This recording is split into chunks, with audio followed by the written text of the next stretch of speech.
With only $50 in her pocket and a cardboard suitcase held together with twine, 70-year-old Martha Jenkins stood on the sidewalk watching the only home she'd known for 40 years disappear behind a closing door.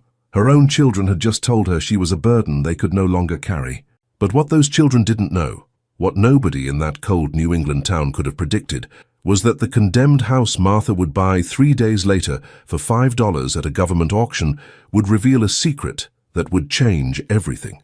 Not just for her, but for an entire state's understanding of its own history. The auction house erupted in laughter when Martha raised that crumpled $5 bill to bid on a property the county had condemned as worthless.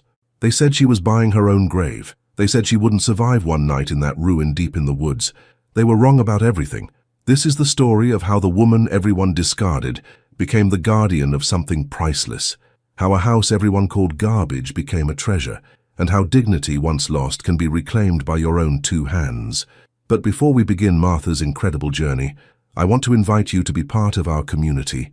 If you love stories about resilience, second chances, and the courage to rebuild when everything seems lost, please subscribe to this channel right now and hit that notification bell. We share inspiring true stories every week about people who refuse to give up, and your support helps us bring these powerful messages to more people who need to hear them.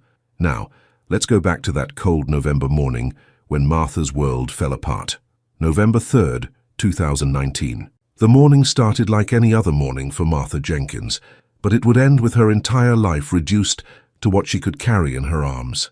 Martha was 70 years old, a widow who had lost her husband Robert to cancer 3 years earlier. For 40 years, she and Robert had lived in a modest 3-bedroom house in Burlington, Vermont. They'd raised 2 children there, Michael, now 45, and Susan, now 42. Both had grown into successful adults with careers, families, and comfortable lives. After Robert died, Martha had stayed in the house. It was paid off, left to her in Robert's will. It held 4 decades of memories. The kitchen where she'd taught her children to bake, the living room where they'd celebrated every Christmas, the garden where Robert had spent his final healthy summer planting roses. But the house had also become difficult to maintain. The roof needed work, the furnace was aging, property taxes kept rising. On her modest Social Security income of $200 monthly, Martha was struggling. 6 months ago, she'd made what she thought was a practical decision. She'd signed the house over to her children, putting both their names on the deed. Michael had suggested it during a family dinner. "Mom, if something happens to you, this will make everything easier. No probate, no legal fees. We're family. We'll take care of you." She'd trusted them completely. Why wouldn't she? These were her children. That trust shattered on November 3rd, when Michael and Susan arrived together unannounced with a real estate agent. "Mom, we need to talk," Michael had said, his voice carrying that particular tone of forced patience that adults use when they've already made a decision and are just going through the motions of discussion. They sat her down in her own living room, the room where she'd nursed them through childhood illnesses, helped them with homework, celebrated their achievements, and explained their decision. "The house is too much for you," Susan said, not quite meeting Martha's eyes. "You're 70 years old. You can't handle the maintenance. It's not safe." "We've found a wonderful assisted living facility," Michael added, pulling out a brochure. "Very affordable. You'll have your own room. They provide meals, activities, medical care if you need it." Martha looked at the brochure. The wonderful facility was a single room with a shared bathroom. The cost was $3,000 monthly, more than twice her Social Security income. "How would I pay for it?" she asked quietly. "We've already talked to a buyer for the house," Michael explained. "He's offering $485,000. That's very good for this market. We'll use that money to cover the facility costs. You'll be taken care of." The words hit Martha like physical blows. "You're selling my home?" "It's our house now, Mom," Susan said, her voice harder than Martha had ever heard it. "You signed it over to us, remember? We're making the decision that's best for everyone." "Best for everyone or best for you?" Martha heard herself say, surprising herself with the strength in her voice. Michael's expression turned cold. "That's not fair. We're trying to help you. You're becoming a burden, Mom. The constant calls about things breaking, the worry about you being alone here. We have our own families to think about, our own responsibilities. Burden." The word hung in the air like poison. "I never asked you for anything," Martha said, her voice shaking now. "I've taken care of myself since your father died. I've never been a burden to anyone." "Well, you are now," Susan snapped, her patience clearly exhausted. And we're not going to keep carrying you. The house sells in 2 weeks. The buyer wants it empty. You need to pack what you can carry and be ready to move to the facility by the 15th. And if I refuse? Martha asked, though she already knew the answer. The house is legally ours, Michael said flatly. If you refuse to leave, we'll have you evicted. Please don't make this harder than it needs to be. They left shortly after, taking the real estate agent with them to discuss staging the house for sale. They didn't offer to help Martha pack. They didn't ask if she needed money. They didn't stay for the tea she'd prepared before they arrived, back when she still thought this was just a normal visit from her children. Martha sat alone in the silent house for a long time. Then she went upstairs to the bedroom she'd shared with Robert and began to pack. She had no money for movers or storage. Her social security check had just gone to utilities and groceries. She had exactly $50.38 in her checking account and $6 in cash in her purse. She packed what she could carry. Clothes, a few photographs, Robert's watch, her mother's Bible, basic toiletries. Everything fit into 2 cardboard boxes and an old suitcase that had belonged to her parents. The suitcase's handle was broken, held together with twine. Everything else, the furniture she and Robert had saved for, the dishes from their wedding, the books they'd collected, the quilts she'd sewn, 40 years of accumulated life, would be left behind for Michael and Susan to dispose of as they saw fit. On the morning of November 15th, right on schedule, a moving truck arrived, not to help Martha move, but to empty the house for the new owner. Michael and Susan weren't there. They'd sent the movers with instructions to help the old woman get her things to the curb. At 10:30 a.m. on a cold, grey November morning, Martha Jenkins found herself standing on the sidewalk with 2 cardboard boxes, 1 broken suitcase, and $56.38 to her name. She was 70 years old. She had no home. Her children had made it clear she was unwelcome in their lives. The assisted living facility her children had mentioned required a deposit she couldn't afford, and she couldn't qualify without someone to guarantee the payments. She'd never felt more invisible in her life. Cars drove past without stopping. Neighbors who'd known her for years suddenly found reasons to be busy when she tried to make eye contact. The movers finished their work and drove away without a word. Martha sat down on her suitcase, pulled her thin coat tighter against the November wind, and tried to figure out what to do next. That's when she saw the newspaper in a trash can near the curb. Someone had discarded that morning's Burlington Free Press. The headline on the back page of the classified section caught her eye: County to auction condemned properties, minimum bid 1. Martha pulled the newspaper from the trash and read the article carefully. The county was auctioning off properties that had been abandoned or condemned, trying to recoup unpaid property taxes. The auction would be held that afternoon at 2 p.m. at the county administration building. She looked at the boxes and suitcase containing everything she owned. She looked at the house that had been her home, now belonging to children who'd called her a burden. She looked at the $56.38 that was all the money she had in the world, and she made a decision. If she was going to be homeless anyway, she would at least be homeless in a place she owned, a place no one could take from her, even if it was condemned, even if it was worthless. At least it would be hers. The county administration building was a squat brick structure that smelled of old documents and bureaucratic indifference. Martha arrived at 1:45 p.m., dragging her broken suitcase behind her, the cardboard boxes stacked precariously on top. The auction was being held in a basement conference room. About 30 people were already there, mostly men in business casual clothing, real estate investors looking for cheap properties they could flip for profit. They talked loudly, comparing notes on previous auctions, joking about the garbage the county was trying to unload. Martha found a folding chair in the back corner and sat down quietly. Several of the men glanced at her, their expressions a mixture of confusion and dismissal. An elderly woman with a broken suitcase clearly wasn't serious competition. The auctioneer was a heavy-set man in his 50s named Donald Pierce. He'd been conducting county auctions for 15 years and had the rapid-fire delivery of someone who wanted to get through the process as quickly as possible. "All right, folks, let's get started," he called out at exactly 2:01 p.m. "We've got 23 properties on the docket today, all sold as is, no warranties, no guarantees. You buy it, you own it, problems and all. Minimum bid is $1. Payment due immediately upon sale. Cash, cashier's check, or money order only. Everybody clear?" The crowd murmured agreement. The first properties went quickly. A small commercial building in downtown Burlington went for $45,000. A lot with foundation issues sold for $12,000. A house with serious water damage brought $38,000. The investors bid aggressively, driving prices up, clearly knowing which properties had potential. Martha watched quietly, learning how the process worked. When a property was announced, Pierce would describe its location, size, and known issues. Then bidding would start at $1 and go up from there. After 90 minutes, they'd worked through 21 properties. Martha's hands were sweating despite the cool basement air. She had $56.38. If any property went for more than that, she was out of options. "All right, second to last," Pierce announced, his voice showing the fatigue of a long afternoon. "This one's a real winner, folks." His tone made clear he was being sarcastic. Property number 22, located at the end of Timber Ridge Road, approximately 12 miles outside city limits. Structure is a single-family dwelling, approximately 1,200 square feet, built circa 1870. A few people in the audience laughed. A house from 1870 that was being auctioned off was clearly in terrible condition. Pierce continued, reading from his notes. Property has been abandoned for approximately 15 years.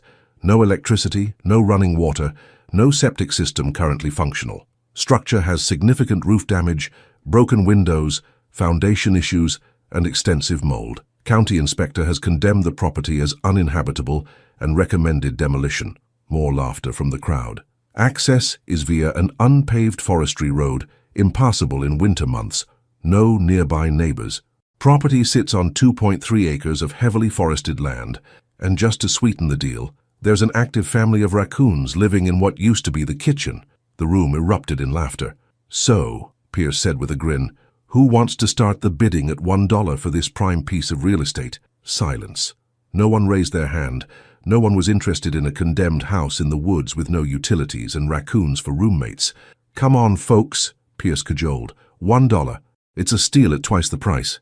More laughter, but still no bids. Pierce shrugged. "All right, if there are no bids, we'll move on to the final property and—" $5, Martha said quietly from the back of the room. Every head turned to look at her. Pierce squinted toward the back of the room. "I'm sorry, did someone bid?" $5, Martha repeated, louder this time, standing up so he could see her. Her hand shook slightly as she held up a $5 bill. "I bid $5 for the property." The room fell completely silent for about 3 seconds. Then the laughter started. It wasn't polite chuckling. It was loud, mocking laughter. Several of the investors were actually pointing at her, grinning at each other like they'd just witnessed the funniest thing they'd ever seen. "Lady, do you have any idea what you're bidding on?" One of the men called out. "That place is a death trap. You're 70 years old. You'll die out there in a week. You're literally buying a raccoon condo," another man added to more laughter. Pierce held up his hand for quiet. "Ma'am, I need to make sure you understand what you're bidding on. This property is condemned.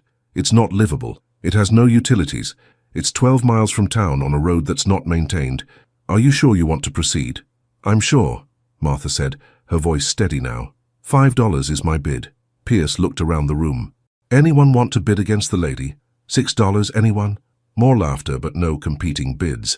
Why would anyone pay even $6 for a property that would cost tens of thousands to make remotely habitable? "All right then," Pierce said, shaking his head slightly. "Going once at $5, going twice." He paused, giving anyone a chance to stop the madness. No one did. "Sold! Property number 22 to the lady in the back for $5. The room burst into applause and laughter. Martha ignored them. She walked to the front of the room, pulled out her wallet, and carefully counted out 5 $1 bills. She placed them on the table in front of Pierce. "I'll need to see ID and you'll need to sign the transfer documents," Pierce said, his amusement fading into something like concern. "Ma'am, are you really sure about this? I'm legally obligated to sell it to you since you're the high bidder, but I really think you should reconsider." "I'm sure," Martha said simply. "I've never been more sure of anything in my life." Pierce sighed and pulled out the paperwork. "All right, what's your name?" "Martha Jenkins." As Pierce filled out the forms, one of the investors approached. He was a younger man, probably in his 30s, wearing an expensive watch and designer jeans. "Look, I don't know what your situation is," he said not unkindly, "but that place is genuinely dangerous. The floor is rotted through in places. The roof has holes. There's no heat, no water, nothing. You can't live there. You're going to get hurt or freeze to death." "Thank you for your concern," Martha replied politely, "but I'll manage." "With what?" he pressed. "Renovation would cost at least $60,000, $70,000, probably more. Do you have that kind of money?" Martha looked at him directly. "I have everything I need." It was a lie, but it was said with such quiet confidence that the man actually stepped back. Pierce finished the paperwork and had Martha sign in several places. Then he handed her a large envelope containing the deed, survey maps, and property documents. "Congratulations," he said, though his tone suggested he thought she was making a terrible mistake. "You now own property number 22. The address is 1847 Timber Ridge Road. Here's a map showing how to get there. And, good luck. You're going to need it." Martha took the envelope and the map. She picked up her suitcase and boxes. And she walked out of the county building, while 30 real estate investors watched her go, most of them still chuckling about the crazy old woman who just bought her own death sentence for $5. But Martha wasn't listening to them anymore. She was reading the map, figuring out how to get to Timber Ridge Road. She had $51.38 left. No car, no phone, no plan beyond surviving tonight. But she had something she hadn't had 3 hours ago. A home. Condemned, falling apart 12 miles from civilization, but hers. Legally hers. With a deed that said Martha Jenkins, owner. No one could take it from her. Not her children. Not anyone. It was a start. Getting to Timber Ridge Road with 2 cardboard boxes and a broken suitcase proved to be the first of many challenges Martha would face. She couldn't afford a taxi. That would cost at least $40 for a 12-mile trip, and she needed every dollar she had left. So she walked. Not all 12 miles. That would have been impossible. But she walked the first 3 miles to the edge of town, where she found a small general store. The owner, an older man named Frank Morrison, was locking up for the evening when Martha arrived, exhausted and clearly in distress. "You okay, Mom?" he asked, concern evident in his voice. "I need to get to Timber Ridge Road," Martha explained. "I just bought a property there, but I don't have transportation." Frank looked at this 70-year-old woman with her cardboard boxes and broken suitcase, and something in his expression softened. "Timber Ridge? That's way out. Not much out there, but old logging roads and forest." "I know," Martha said. "That's where I'm going." Frank studied her for a moment, then made a decision. "I'm heading home. I live out that way. I can give you a ride." "I can't pay you," Martha admitted. "Didn't ask you to," Frank replied simply. "Come on. Trucks around back." The drive took 30 minutes, most of it on increasingly rough roads. Frank tried to make conversation, clearly curious about what this woman was doing, but Martha kept her answers brief. She wasn't ready to explain that her children had thrown her out, that she'd bought a condemned house for $5, that she literally had nowhere else to go. Finally, following the map Pierce had given her, they turned onto what could barely be called a road. It was more like 2 tire tracks through dense forest, overgrown with weeds and small saplings. "This is Timber Ridge Road," Frank said doubtfully. "Haven't been down here in years. Didn't know there were any standing structures left." They drove slowly, branches scraping the sides of Frank's truck. After about a quarter mile, the tracks opened into a small clearing, and there it was, Martha's house. Even in the fading November light, even with Frank's headlights illuminating it, the place looked like something from a nightmare. It was a small structure, probably originally built as a hunting cabin or logger's cottage sometime in the 1870s. The original construction had been solid, thick timber frame, stone foundation, but 150 years and at least 15 years of complete abandonment had taken their toll. The roof sagged in the middle and had a visible hole on the right side, probably 3 feet across. Every window was broken, just empty frames with shards of glass clinging to rotted wood. The front door hung crooked on one hinge. Vines and small trees grew up against and partially through the walls. The front porch had collapsed entirely on one side. The whole structure leaned slightly to the left, as if the forest was slowly pulling it down into the earth. Frank let out a low whistle. "That's what you bought?" "That's what I bought," Martha confirmed. "Ma'am, you can't live there. That's not a house. That's kindling waiting for a strong wind." "It's my house," Martha said quietly. "It's all I have." Frank was quiet for a moment. Then he sighed. "Let me at least help you get your things inside. And I've got a tarp in the back. We can put it over that hole in the roof. Won't be perfect, but it'll keep the worst of the rain off." They spent the next 45 minutes making the place marginally more habitable. Frank helped Martha clear a path to the door and used his crowbar to force it open. The wood had swollen with moisture and was stuck tight. Inside was even worse than outside. The main room was maybe 300 square feet, with what had been a kitchen area on one side and a small bedroom visible through a doorway. Everything was covered in dirt, leaves, animal droppings, and the black stain of mold.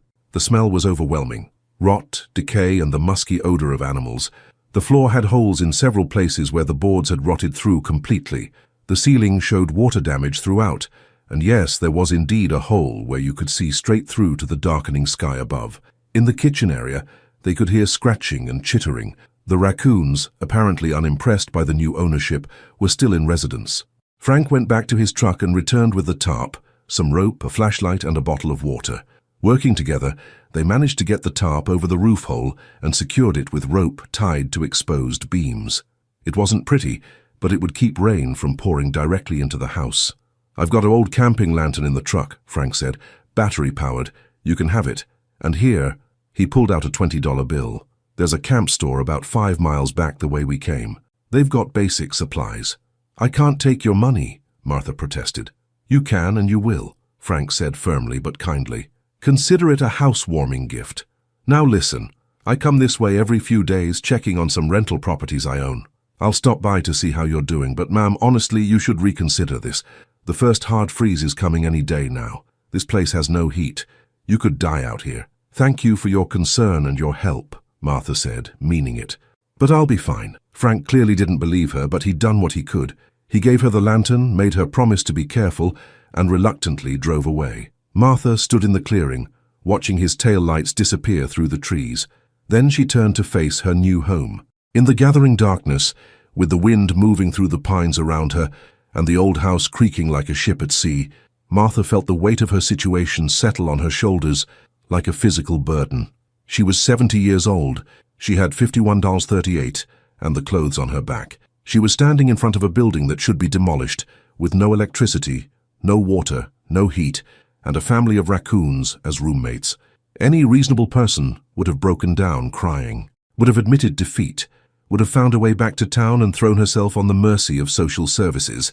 But Martha wasn't feeling reasonable. She was feeling something else entirely, something she hadn't felt in a long time. Angry, not at her children, though she had every right to be, not at the world, though it would have been justified, angry at herself, for being weak, for letting herself become dependent, for signing over her house, for trusting people who'd proven themselves untrustworthy. And beneath the anger was something harder and stronger, determination. She'd been called a burden. She'd been discarded. She'd been laughed at by a room full of strangers who thought she was pathetic. She was going to prove every single one of them wrong. Martha picked up Frank's lantern, clicked it on, and walked into her house. The lantern's battery-powered light revealed the full extent of the disaster. The floor was covered in decades of accumulated debris, leaves, branches, animal nests, broken glass, and things she didn't want to examine too closely. The walls were water-stained and moldy. The small kitchen area had an ancient wood-burning stove that was so rusted it looked like it might crumble if touched. A crude wooden table sat against one wall, surprisingly still intact, though covered in grime. The bedroom was barely better, a small space with a broken bed frame and more evidence of animal habitation. From somewhere in the kitchen area came an aggressive chittering sound. Martha turned the lantern toward it and saw a mother raccoon and 3 babies watching her from the top of a cabinet. The mother's eyes gleamed in the light, and she definitely wasn't happy about the intrusion. "This is my house now," Martha said aloud, surprised by how steady her voice sounded. "But you can stay for tonight. Tomorrow you'll need to find a new place." The raccoon chattered back, clearly not intimidated. Martha almost smiled. At least someone in this house had fighting spirit. She spent the next hour clearing a small area of floor in the main room. Using a stick from outside, she swept away the worst of the debris, creating a space about 6 feet by 6 feet that was relatively clean. She laid out her coat as a ground cloth, then opened one of her cardboard boxes and pulled out a blanket. From her suitcase, she took Robert's watch and her mother's Bible. She set them carefully on the floor beside her, the 2 most precious things she owned. She ate half of a granola bar she'd saved from breakfast, her only meal that day. She drank some of the water Frank had given her. Then she lay down on her coat, pulled the blanket over herself, positioned the lantern nearby so she could see if anything approached, and looked up at the water-stained ceiling and the tarp covering the hole in the roof. The wind outside was picking up. She could hear it moving through the trees with a sound like rushing water. The house creaked and groaned. Small animals skittered in the walls. From the kitchen, the raccoons occasionally made noise. Martha was cold. The thin blanket wasn't enough against the November chill seeping through the broken windows and gaps in the walls. Her back ached from the hard floor. Her hands hurt from the day's work. But as she lay there in the darkness of the forest, in a condemned house 12 miles from civilization, with less than $52 to her name, Martha Jenkins felt something she hadn't felt in months. Hope. "This is my castle," she whispered to herself, using the words to make them true. "This is my home, and I'm going to make it beautiful." In the kitchen, the raccoon chattered softly as if in response. Martha closed her eyes and, despite everything, fell asleep almost immediately. Tomorrow, the real work would begin. Martha woke at dawn to the sound of birds and the feeling of cold so deep it seemed to reach her bones. During the night, the temperature had dropped to just above freezing. Her breath misted in the air. The thin blanket had been completely inadequate, and she'd spent most of the night shivering, drifting in and out of consciousness. But with dawn came light, and with light came clarity about the magnitude of the task ahead. She sat up slowly, her back protesting, and looked around her new home with morning eyes. If anything, it looked worse than it had the night before. The daylight streaming through the broken windows illuminated just how filthy and damaged everything was. The first order of business was survival. Martha had approximately $51 in cash, no food beyond half a granola bar, and no idea when or if she'd get another Social Security check forwarded to her since she no longer had an address. She needed water, food, warmth, and shelter, in that order. Water was the easiest problem to solve. The property sat in forest land, which meant there had to be water nearby. Martha spent an hour exploring the immediate area around the house and found what she was looking for. A small creek about 200 yards down a slight slope, running fast and clear over rocks. It probably wasn't safe to drink without boiling, but it would work for washing and cleaning. She'd need to figure out the drinking water problem later. She used the empty water bottle Frank had given her to carry creek water back to the house. Multiple trips. Her 70-year-old legs protested the steep slope, but she pushed through. Back at the house, she began the monumental task of cleaning. With no broom, she used a pine branch with bushy needles. With no dustpan, she swept debris toward the door and pushed it outside with her hands. With no gloves, her hands quickly became scratched and dirty, fingernails breaking as she pulled up larger pieces of garbage and debris. It was slow, exhausting work. Every movement kicked up dust that made her cough. The smell of mold was so strong it made her nauseous. Her back ached constantly from bending over, but she worked steadily, methodically, refusing to stop even when her body begged for rest. By noon, she'd cleared most of the main room's floor. The wooden boards beneath were in better condition than she'd expected, scarred and stained, but solid. She realized that the original builders had used old-growth timber, the kind that doesn't rot easily. Beneath 150 years of neglect was quality craftsmanship that had survived. The discovery gave her hope. She took a break to eat her remaining half granola bar and drink some of the creek water. She knew she was taking a risk with the water, but she had no choice. Dehydration would kill her faster than a mild stomach bug. In the afternoon, she tackled the raccoon problem. The family had retreated to their den in the damaged ceiling, clearly annoyed by all the activity. Martha knew she couldn't just evict them violently. They were mother and babies, and despite everything, Martha still had compassion for creatures just trying to survive. Instead, she made their stay uncomfortable. She banged on the walls near their den. She played the radio from the lantern loudly. She made the house as inhospitable as she could. By evening, the raccoons had left, climbing out through the roof hole and disappearing into the forest. Martha immediately stuffed the hole with branches and the tarp to prevent their return. She'd survived day one. That night, she used some of her precious remaining money to walk the 5 miles to the camp store Frank had mentioned. The owner, a woman named Carol, was suspicious at first, a disheveled elderly woman with scratched hands and dirty clothes coming in at dusk. But when Martha politely asked about buying rice, beans, and salt with her limited funds, Carol's expression softened. "You're the woman who bought the old Timber Ridge place," Carol said. It wasn't a question. In a small community, word traveled fast. "I am," Martha confirmed. Carol sold her 10 pounds of rice, 5 pounds of dried beans, salt, a box of matches, and a large container of water purification tablets.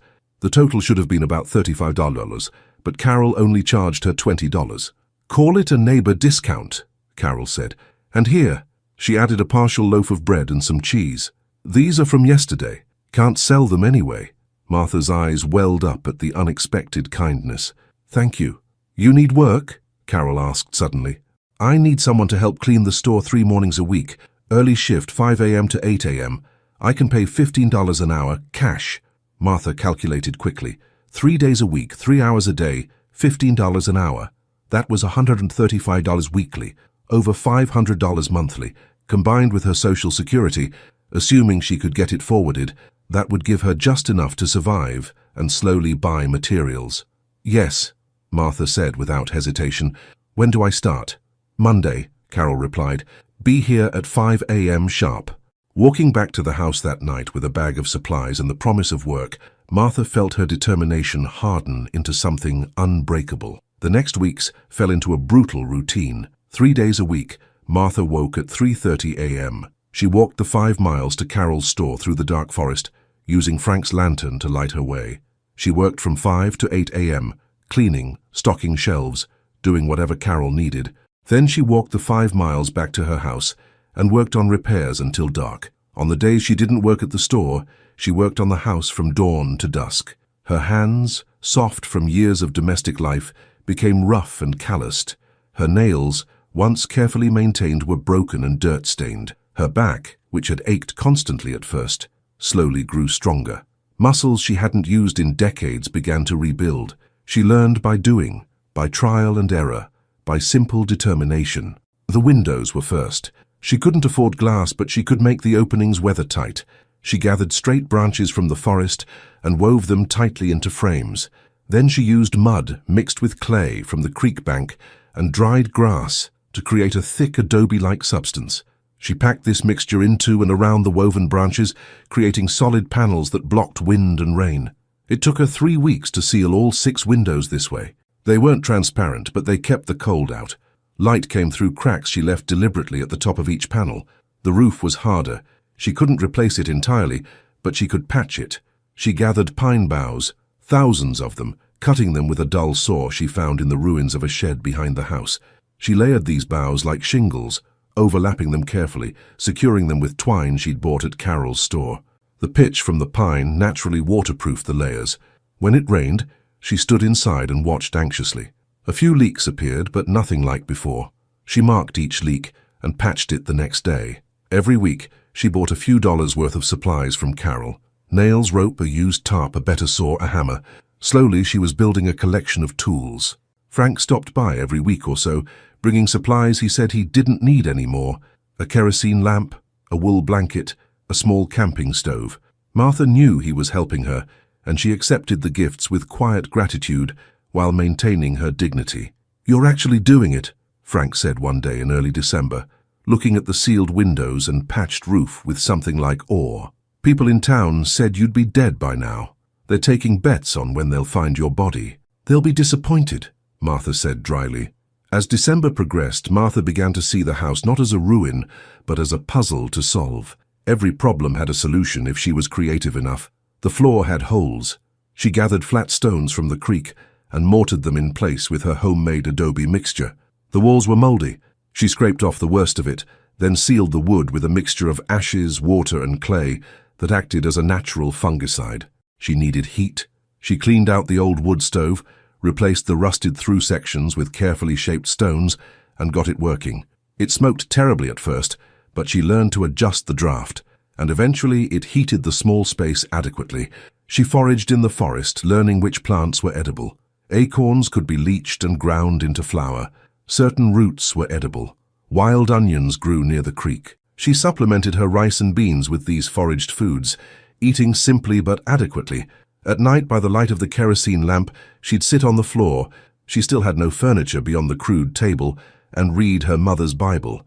Not for religious comfort particularly, though she appreciated that too, but because the familiar words reminded her that she was still herself, still Martha, still a woman with dignity and worth, even if her children had forgotten it. By Christmas, 3 months after moving in, the transformation was remarkable. The house was weather-tight.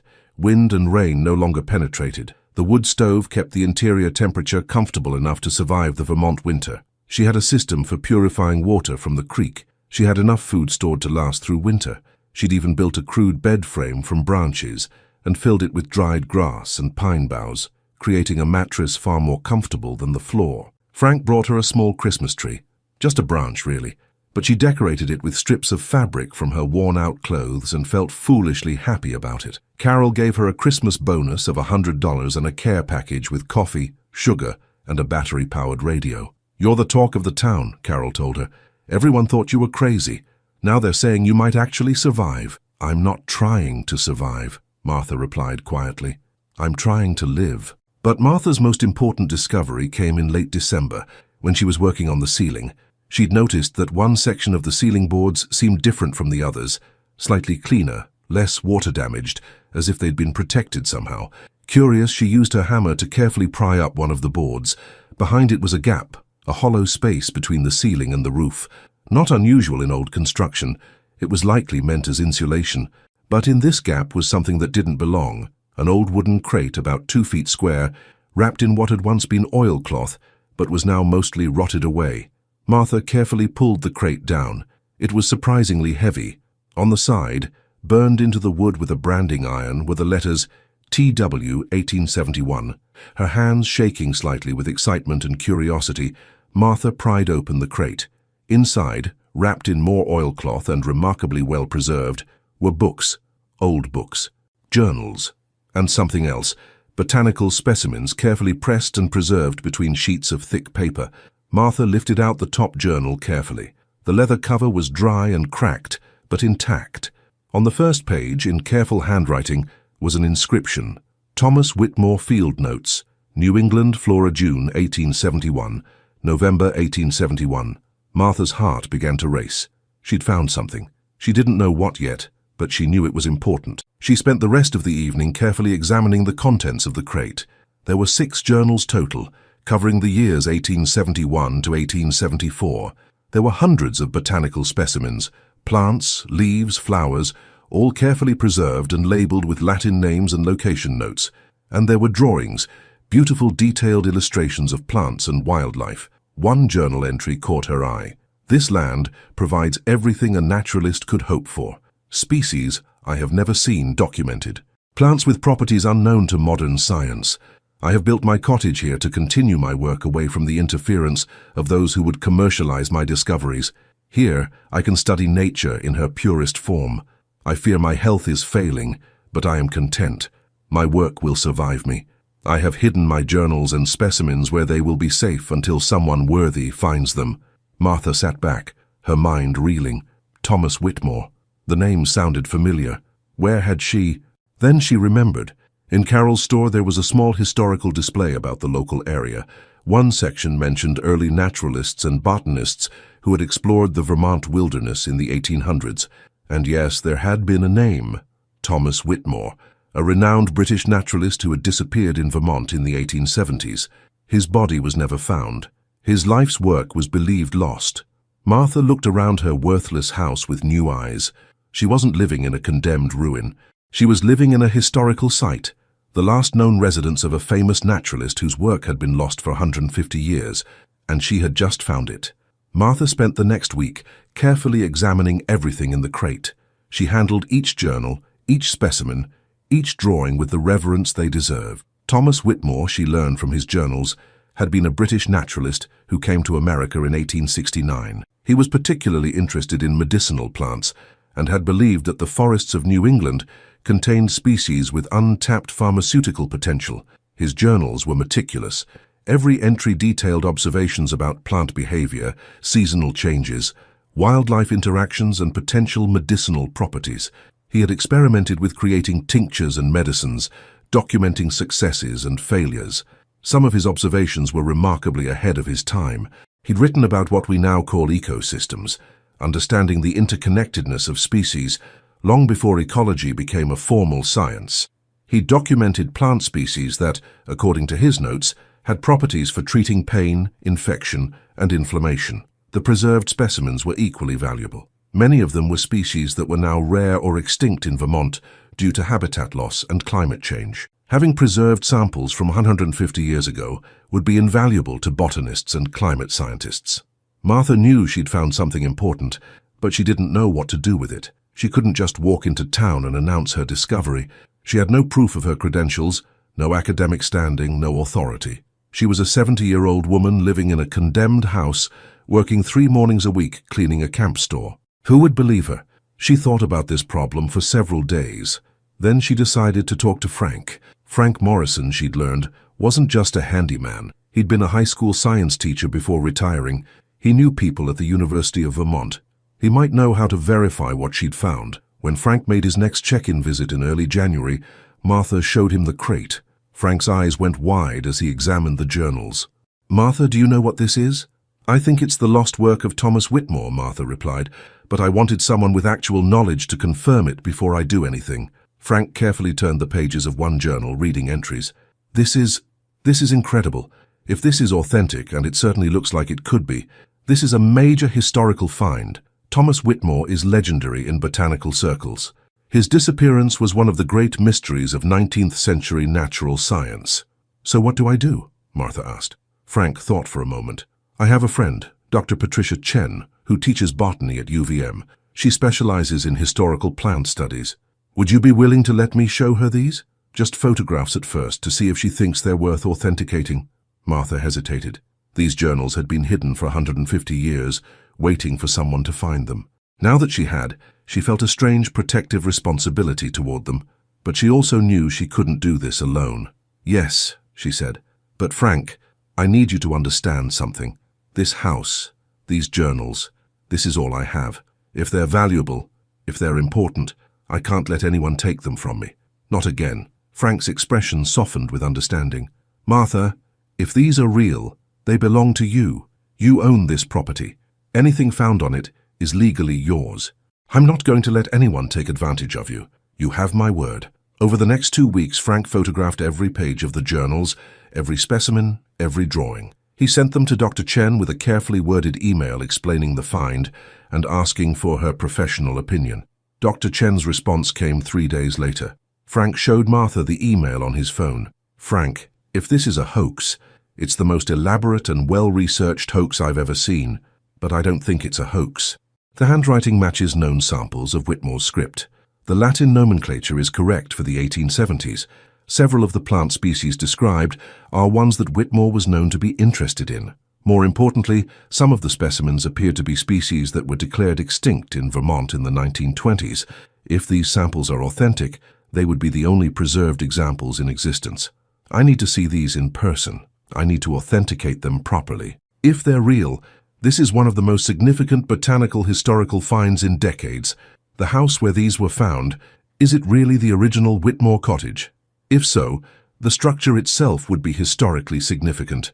It should be preserved. Martha read the email twice, her hands shaking slightly. "What does this mean?" she asked Frank. "It means," Frank said carefully, "that your $5 house is worth a lot more than $5.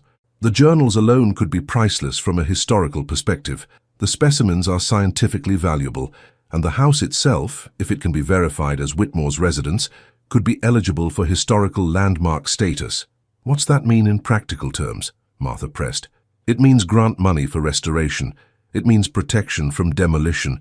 It means the state would have interest in preserving the property as a historical site." Frank paused. "Martha, you might have just saved yourself in this house." Martha sat down heavily on her makeshift bed.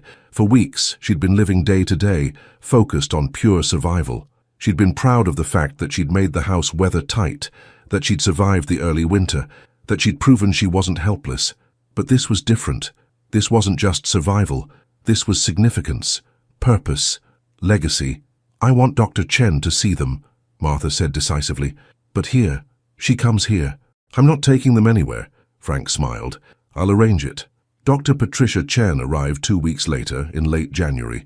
She was a woman in her 50s, professional and somewhat skeptical despite her email. Martha could tell she was expecting to be disappointed. That skepticism lasted approximately 5 minutes. Dr. Chen examined the journals with increasing excitement, occasionally making small sounds of amazement. She studied the specimens with a magnifying glass, comparing them to reference materials she'd brought. "This is real," she finally said, looking up at Martha with something like awe. "This is absolutely real. Mrs. Jenkins, do you understand what you found?" "I think so," Martha replied, "but I'd like you to explain it to me properly." Dr. Chen spent the next hour doing exactly that. She explained that Thomas Whitmore had been one of the leading naturalists of his era, comparable to Darwin in his observational skills and dedication. His work had promised to revolutionize botanical medicine, but his disappearance had ended that promise. Until now, Dr. Chen said, these journals contain observations and discoveries that could still have relevance to modern research. The specimens provide baseline data about plant populations from 150 years ago, which is invaluable for climate change studies, and the drawings are works of art in their own right. What happens now? Martha asked. Several things, Dr. Chen replied. First, these need to be properly archived and preserved. They should be in climate-controlled conditions, digitized and made accessible to researchers. Second, the house needs to be evaluated by historical preservation experts. If this was Whitmore's residence, it should be protected and possibly restored. Third, there are grants and funding sources available for exactly this kind of historical preservation. Would I have to give up the house? Martha asked, getting to the heart of what mattered to her. No, Dr. Chen said firmly. You own the property. Anything we do would require your permission and participation. In fact, if the state declares this a historical site, there would be funding to restore the house to period-appropriate conditions. You could live here as the site's caretaker or curator if you wanted. Martha felt tears prick her eyes. You mean I could actually keep it? Not just as a ruin I'm surviving in, but as a real home. More than that, Dr. Chen replied. You could be the guardian of an important piece of scientific history. Thomas Whitmore's work was lost for 150 years. You found it. You preserved it. That makes you part of the story. Over the next 3 months, Martha's life transformed in ways she never could have imagined. Dr. Chen worked with the Vermont Historical Society to verify the significance of the find. The journals and specimens were carefully photographed and catalogued, but Martha insisted they remain on the property. A climate-controlled storage case was installed in what had been the bedroom. A team from the University of Vermont's History Department examined the house itself. They confirmed that it matched descriptions from old letters about Whitmore's cottage in the northern woods. More importantly, they found his initials carved into a beam in the ceiling, TW 1871, exactly matching the date on the crate. The house was officially declared a historical site in April 2020. With that designation came grant money. Not millions, but enough. Enough to properly restore the structure, while maintaining its historical integrity. Enough to install basic modern conveniences like plumbing and electricity, while keeping the original character. Enough to transform Martha's survival shelter into an actual home. The work began in May, November 15, 2020, exactly 1 year after Martha had been left on a sidewalk with a cardboard suitcase and $56 to her name. The transformation of both Martha and her house was complete. The house had been restored beautifully. The structure still looked like a 19th century cottage. That was required by the historical designation, but it was now solid, sound, and weather-tight. The roof had been properly replaced with period-appropriate wooden shingles. The windows had glass again, though they'd kept Martha's handmade shutters as a reminder of the survival months. The stone foundation had been repaired and reinforced. Inside, the original wood floor had been restored and refinished. The walls, now free of mold and properly sealed, showed the beautiful grain of old-growth timber. The wood stove had been replaced with a replica that actually worked safely. Modern plumbing and electricity had been installed, but carefully hidden to maintain historical authenticity. The bedroom now held a proper bed, a desk, and shelving for books. The main room had comfortable furniture, a small kitchen area with a propane stove, and a work table where Martha could study the Whitmore journals. The climate-controlled case holding the original journals and specimens sat in a place of honor, allowing Martha to show them to visitors while keeping them protected. Outside, a small parking area had been cleared, and a discreet sign marked the location. Whitmore Cottage, Historical Site, Estia, 1871. Martha herself had transformed as well. She'd regained weight she'd lost during the desperate early months. Her face, which had looked gaunt and exhausted a year ago, now glowed with health and purpose. Her hands, though still showing the calluses from her months of hard labor, were clean and cared for. She wore simple, practical clothes, but they were clean and well-maintained. Her grey hair, which she'd neglected during the survival months, was now neatly trimmed and styled. But the biggest change was in her eyes. The defeated, hurt expression that had been there when her children abandoned her was gone, replaced by confidence and quiet pride. She was no longer a woman who'd been discarded. She was Martha Jenkins, discoverer of the Whitmore documents, curator of Whitmore Cottage, and recognized contributor to Vermont historical preservation.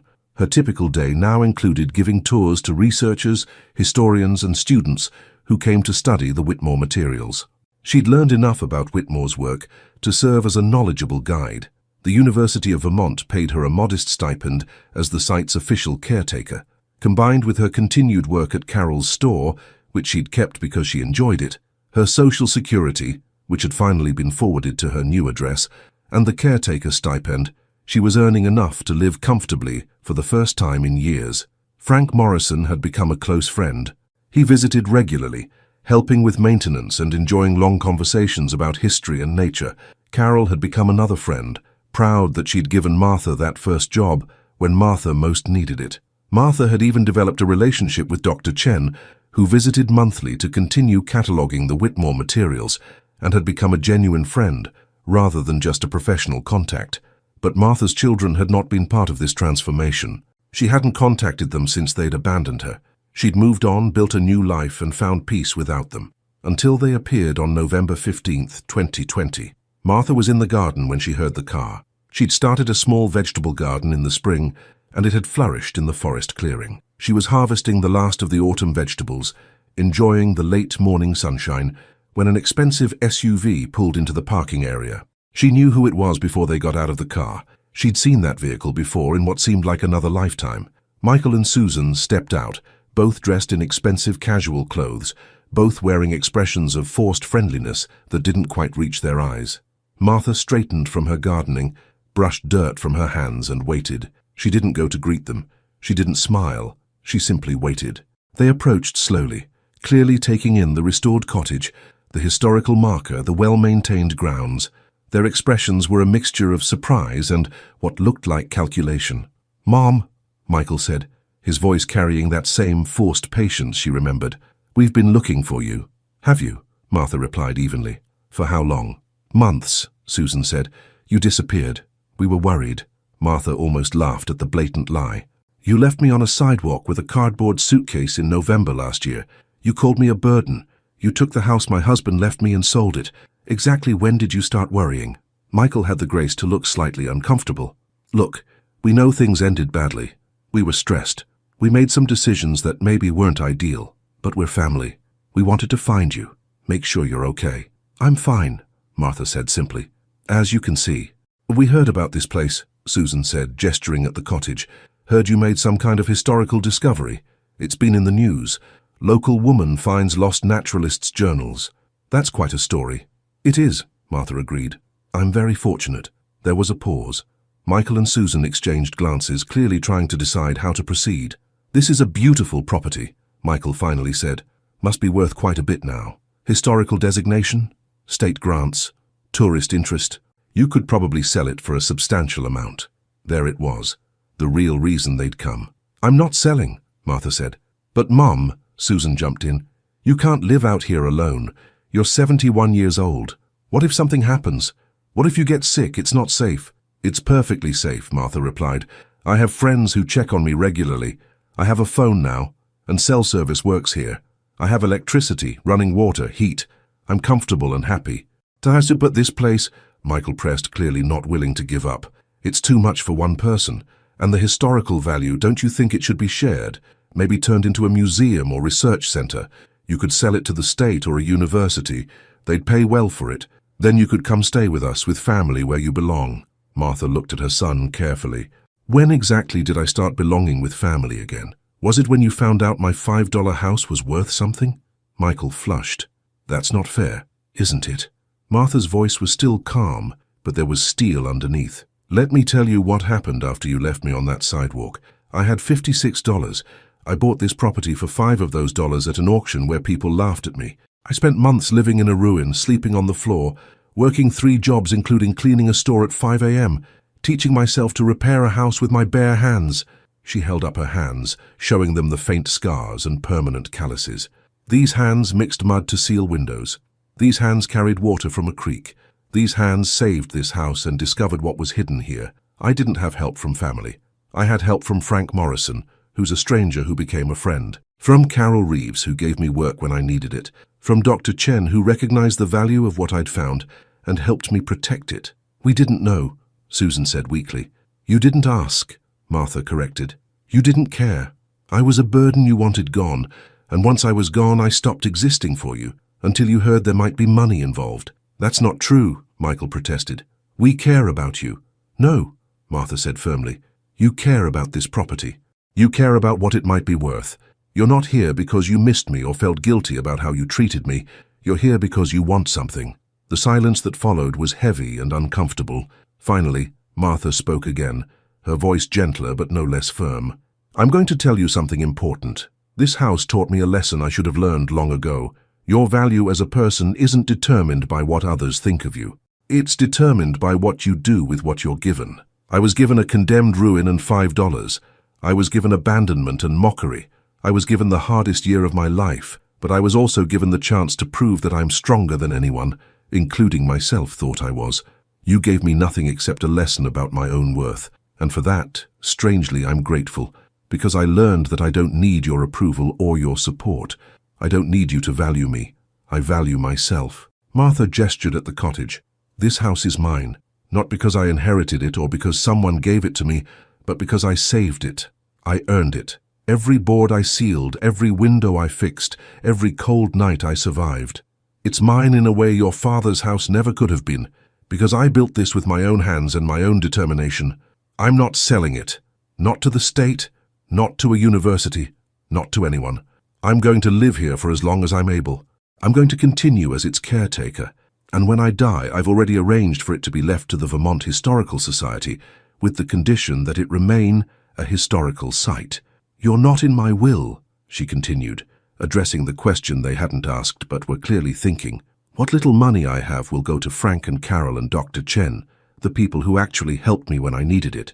You'll get nothing from me, because you gave me nothing when I needed you. Susan's face had gone white. Michael looked angry but was clearly trying to control it. That's it, Michael said. After everything we did for you growing up, raising you kids, this is how you treat us. You didn't raise me, Martha said quietly. I raised you. I gave you everything I had for 45 years. I supported you, loved you, sacrificed for you. And the moment it was inconvenient to have me around, you threw me away. You treated me like garbage. So yes, this is it. You're not welcome to stay. You're not welcome to visit unless you're genuinely interested in rebuilding a relationship, not a financial opportunity. And I don't need your approval or your presence in my life anymore. I've learned to live without you, and I'm happier for it. Michael started to say something, stopped, then turned and walked back to the SUV. Susan followed after a moment's hesitation. At the car, Susan turned back. We're sorry, she said. For what it's worth, we're sorry. I believe you, Martha replied. But sorry doesn't change anything. Goodbye, Susan. They drove away without another word. Martha stood in her garden, watching them go, and felt nothing. No anger, no satisfaction, no regret, just peace. Frank appeared from the cottage. He'd been inside doing some maintenance and had clearly stayed out of sight during the confrontation. You okay? He asked. I'm perfect, Martha replied, and meant it. Absolutely perfect.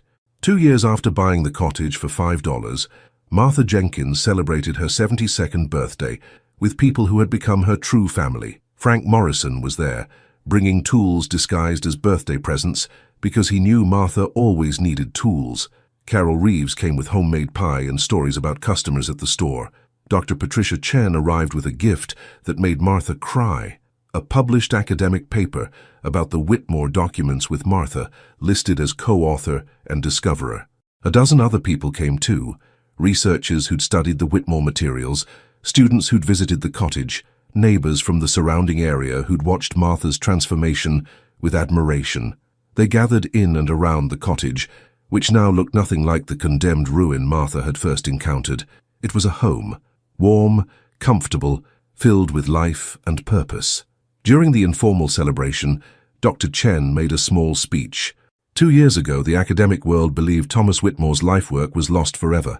One determined woman, working alone with almost nothing, found it and preserved it. Martha's discovery has already led to new research in botanical medicine, climate change studies, and historical ecology. But more than that, Dr. Chen continued, Martha has shown us something important. She's shown us that value isn't about what others think of you. It's about what you do with what you're given. Later that evening, after the guests had left, Martha sat on her porch with Frank, watching the sun set through the trees. "Do you ever think about your kids?" Frank asked gently. "Sometimes," Martha admitted. "I don't hate them. I've even thought about reaching out, seeing if we could rebuild something. But then I remember that I spent 45 years building my life around them, and they discarded me without hesitation. I don't need that kind of relationship anymore." "You've built something else instead," Frank observed. "I have," Martha agreed. "I've built a life that's mine, a home that I saved with my own hands, friendships based on mutual respect rather than obligation, a purpose that gives me meaning." She looked at the cottage, her cottage, glowing warmly in the fading light. "You know what's strange? If my children hadn't abandoned me, I never would have found this place. I never would have discovered Whitmore's work. I never would have learned how strong I actually am. So in a way they gave you a gift, they just didn't mean to." "Exactly," Martha said. "They tried to throw me away. Instead, they freed me to find out who I really am." Frank was quiet for a moment, then asked, "Any regrets?" Martha thought about it honestly. "I regret that I wasted so many years being dependent on their approval. I regret that I let myself become someone who could be discarded. But I don't regret how things turned out. This," she gestured at the cottage, the forest, the life she'd built, "this is exactly where I'm supposed to be." Over the next year, Martha's story spread beyond Vermont. A documentary filmmaker asked to tell her story. A publisher wanted her to write a book about her experience. Universities invited her to speak about resilience and historical preservation. She did some of it. She told her story when it might help others. But she never left the cottage for long. This was her home, her purpose, her legacy. She spent her days maintaining the cottage, continuing to study Whitmore's work, and welcoming the steady stream of researchers and visitors who came to see the historical site. She spent her evenings reading by the wood stove, tending her garden, and enjoying the deep peace that comes from knowing exactly who you are and what you've accomplished. Frank remained her closest friend. Carol visited weekly. Dr. Chen became not just a colleague but a confidant. Martha built a family of choice, people who valued her for who she was, not what they could get from her. Her children never returned. Martha heard through the local grapevine that they'd sold their father's house for a substantial profit and used the money to upgrade their own homes. She felt nothing when she heard this. They'd made their choices. She'd made hers. On quiet evenings, Martha sometimes walked through the cottage, running her hands over the walls she'd sealed, the windows she'd fixed, the floors she'd restored. She'd think about the woman who'd arrived here 2 years ago with a cardboard suitcase and $56. That woman had been broken, abandoned, defeated. This woman, the woman Martha had become, was none of those things. She was strong. She was valued. She was home. And she'd learned the most important lesson of her life, that you are never too old to start over. That dignity lost can be reclaimed, that the things others throw away might be treasures waiting to be discovered, that sometimes the worst thing that happens to you can become the best thing that ever happened, if you're brave enough to see it through. Martha Jenkins had been kicked out at 70 with nothing but $5 and a dream of dignity. She'd bought a house everyone called worthless and made it priceless. She'd taken the abandonment that should have destroyed her and used it to discover her own strength. She'd proven that your value isn't determined by who discards you, but by what you choose to build from the ashes of what was taken away. And she'd learned that sometimes the $5 house you buy in desperation becomes the home you were always meant to find. If Martha's story moved you, please hit that subscribe button and turn on notifications. We share powerful stories of resilience and second chances every week, and your support helps us reach more people who need these messages of hope. Drop a comment below. Have you ever been underestimated or discarded? How did you prove them wrong? Your story might inspire someone else who's struggling right now. Martha Jenkins' journey teaches us profound truths about human resilience and self-worth. She was abandoned by the people who should have loved her most. She was mocked for buying a house everyone else called worthless. She survived months of brutal hardship that would have broken most people, but she refused to accept others' judgment of her value. She refused to believe that being old meant being helpless. She refused to let abandonment define her.